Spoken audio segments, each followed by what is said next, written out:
Hi guys, today's video is going to be a plant haul. I've already filmed this once and I was editing it. So I filmed it like 2 days ago, edited it, put it into my editing software, and so the light was really weird and I was really like yellow and shiny. So I shut my curtains and I thought I came up with a really good way of getting good light, and it was absolutely terrible.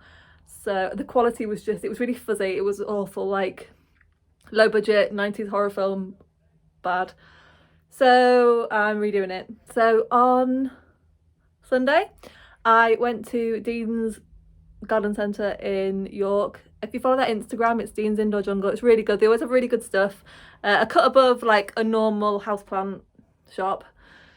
And everything's always really good quality and really well priced.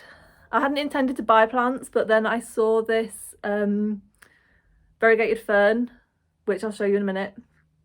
And it was reduced, so I was like, it's a sign, I'll get it. And then I got a few others because I wrote an article on looking after parlour palms and I didn't have one. I had one and it died of scale, and that has been my experience with them. So I didn't get another one, and then I was like, I'll just do it because it's useful. And I'm going to try it in Leca just because it wasn't something that I'd seen many people try. So I may as well. So we are now in my bathroom with my new fern. She's absolutely beautiful. She was £55 down from, no, she wasn't. She was £27.49 down from 55. I don't know why. Well, I do know why. She's got like a bald spot on the other side. But she is, you can see that, she's variegated. Some of the fronds are actually just neon and some are variegated. I don't think she's got any that are like all green, but she is stunning. I love her so much, and she seems to be growing really well. Like there's loads of new fronds coming in. You can see like the end of the fiddle heads. Yeah, they're unfurling and she seems really happy. She doesn't seem to have any pests, but you know, we'll see. Right, back at my desk now. I've tried filming various different ways, but this works best. So that was the fern. I've also got this parlour palm. We're gonna skip over the fact I can't say parlour palm. So yeah, I'm going to take this out of the leca. No, I'm not. I'm going to take this out of the soil, put it in leca, and we'll be good to go. It was the princely sum of £2.99. So if it all goes terribly wrong, I'm only £2.99 out. I could always split it. It seems that there's more than one plant in here. I believe you propagate palms by division, so I'm guessing I could divide it and put it in soil, but I only want two. So there we go. I mean, I'd love to, but I don't have a big enough house. My next plant is a Cheflera Jasmine. Janine, not Jasmine, Janine. I really like these because the individual, so each leaf has 7 little fronds and the fronds look like little hearts. And I really like that. It's cute. And it's obviously variegated. Oh, it's growing a new baby one. Just you can see that, probably not. So yeah, I really like Cheflera. I did an article on them, and mine. It's just no bother. I love it so much. It's no bother at all. Long time blog readers will know of my struggles with spider plants. They do not live in my house. They hate it there. I can keep the roots alive for years, but the leaves will not grow. So I have got, I'm really sorry, that was really rude to say whilst you're right here. I will do my best for you. This is a Chlorophytum Ocean. I have no idea what that means. It was £1.99. I'm going to try it in leca just because with these tiny baby plants, they dry out super quickly. If you're an overwaterer, go for it. If you're an underwaterer, avoid or put in leca because they dry out really, really quickly, often in like a day. So, oh my God, got a root on that. I once got, the most successful spider plant I had was one of those curly ones, and it grew and grew and grew, but then it turned into a straight one. And I wasn't that bothered, but I was more interested to see why it had done that. And people said that the way to get them to go back curly was to treat them really mean and just let them dry out and stuff. I tried everything and that thing was straight, and then one day it just died. And that's all I have to say about that. Next up we have this begonia. Now I love this. It's really delicate and cute and it's in bloom, but also, I mean, if you saw that in the wild, you would stay away, wouldn't you? I mean, that just screams I'm poisonous. I have no idea if they are poisonous. I think they probably are, but it's just really cool. It's very like witchy. This is a Begonia Amphioxus. I have no idea if I'm saying that right. $3.99. Again, in a tiny pot. It's going to go in leca. I've seen a lot of mixed reviews about Begonia in leca. I've done fine, but I propagated mine. I was given some cuttings and it did really well, like almost an overachiever. She was blooming before she grew roots.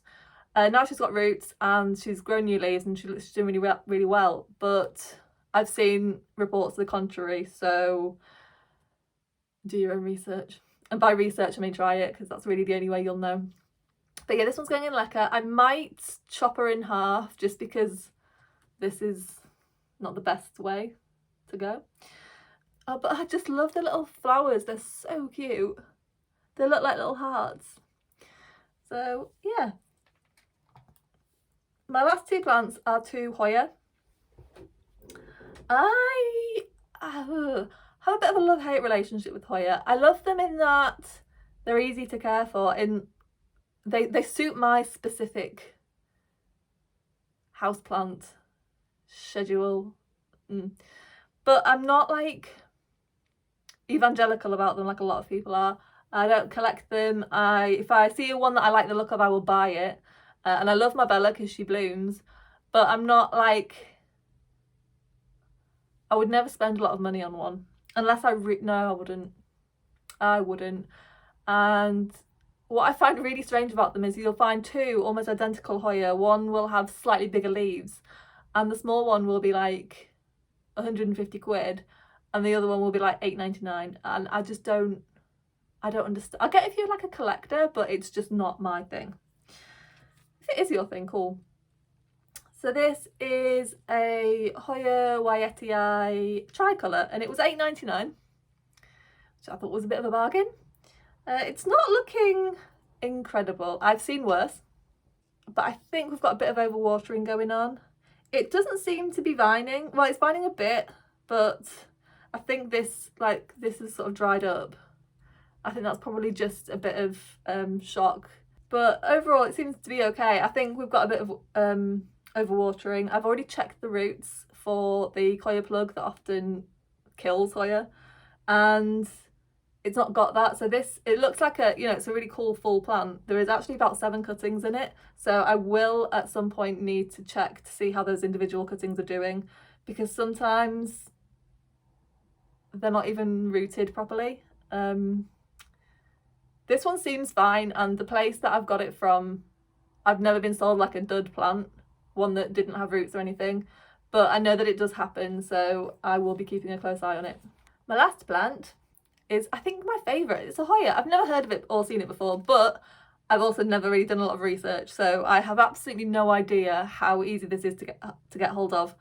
I'm assuming it's not rare because it was $12.99. It is a Hoya parasitica black edge. I'm assuming, I've actually never heard of a Hoya parasitica, and I know I would have, it's not one that I've heard of and forgotten because I really like the word parasitica. And it's this kind of, what are we calling that, turtle print? Alligator? Looks cool, like scaly. It's got a bit of the crinkly thing going on. And if you couldn't guess by the name, it's got a black edge. Quite difficult to see because it's really fine, but if you just look around the edges, there's a black line, and I just think it's really cool. Now something has happened. I'm assuming it's lack of light. You never can tell with Hoya, but it is vining. I've had Hoya sat in good light for months and they've grown and grown and grown, no vines, and then all of a sudden, for reasons best known to themselves, start to vine towards the TV. Now, I've never had other plants lean towards or grow towards the TV, apart from Hoya. I have no idea why. I don't know if it's coincidence, if they're just growing that way, but I've had, I want to say, at least 2 Hoya in a place that I keep various plants on my mantelpiece, and they grow towards the TV. If that wasn't weird enough, the window is right there, so they could grow towards the window just as easily, but no, it's the TV. I don't know if that's something or nothing. It's probably nothing, but yeah. So that is my plant haul. Take 2. Unless this also came out terrible quality, and then we will have take 3. Didn't put the mic on. It's been a stressful week video wise. Anyway, I hope you enjoyed that. If you have any questions, let me know.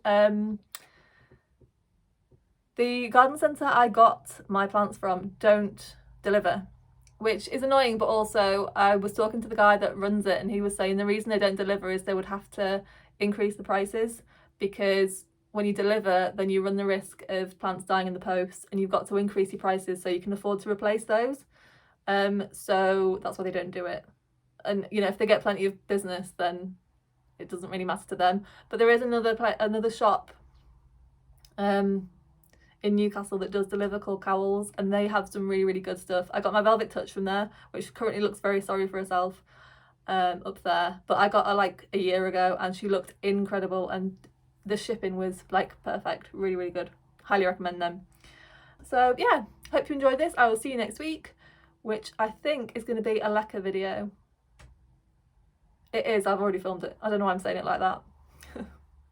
Right, thank you very much for watching. Bye.